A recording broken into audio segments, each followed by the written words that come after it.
Deputy CM Pawan Kalyan కాకినాడలో నిర్వహించనున్న మాటామంతి కార్యక్రమం రాజకీయాల్లో కొత్త వరవడికి నాంది పలుకుతుందని ఎమ్మెల్యే పంతం నానాజీ అన్నారు. పవన్ పర్యటన నేపథ్యంలో తన క్యాంపు కార్యాలయంలో సమావేశం నిర్వహించారు. ఉప ముఖ్యమంత్రిగా బాధ్యతలు చేపట్టిన తర్వాత పవన్ కళ్యాణ్ తనదైన పాలన ముద్ర వేస్తున్నారని అన్నారు. ప్రజల వద్దకే పరిపాలన తీసుకెళ్లే కార్యక్రమానికి ఇది శ్రీకారమవుతుందని పేర్కొన్నారు. పంచాయతీరాజ్ శాఖకు పలు అవార్డులు తీసుకువచ్చినట్టు ఘనత పవన్ కళ్యాణ్దేనని అన్నారు.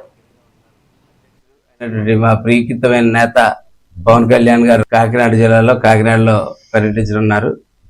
ప్రజల వద్దకే పరిపాలన చేద్దామని చాలా మంది చెప్తూ ఉంటారు. కానీ ఆ తరహాలో చేస్తున్నటువంటి మొట్టమొదటి వ్యక్తి పవన్ కళ్యాణ్ గారు.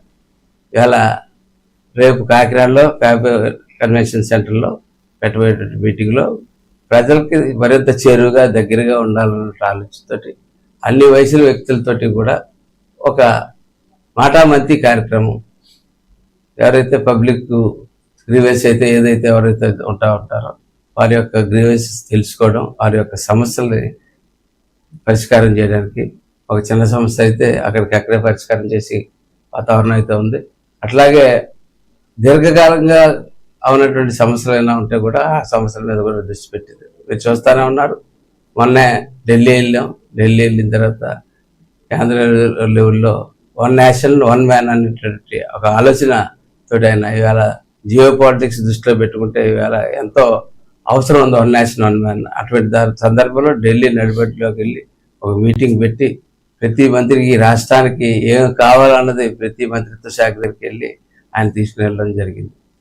అదే బాణీలో ఇవాళ కాకినాడ నుంచి స్టార్ట్ అవుతున్నటువంటి ఈ కార్యక్రమం త్వరలో రాష్ట్రంలో ప్రతి చోట కూడా ఆయన ముందు వెళ్ళబోతూ ఉంటారు. ప్రతి చోట వెళ్ళి ప్రజల యొద్దకే పరిపాలన అనేటువంటి ఒక అంశాన్ని ముందుకు తీసుకుని వెళ్ళి అధ్యక్షుడు అయినటువంటి మా ప్రియకృతమైన నేత పవన్ కళ్యాణ్ గారు కాకినాడ జిల్లాలో కాకినాడలో పర్యటించనున్నారు. ప్రజల వద్దకే పరిపాలన చేద్దామని చాలా మంది చెప్తూ ఉంటారు. కానీ ఆ తరహాలో చేస్తున్నటువంటి మొట్టమొదటి వ్యక్తి పవన్ కళ్యాణ్ గారు. ఇవాళ రేపు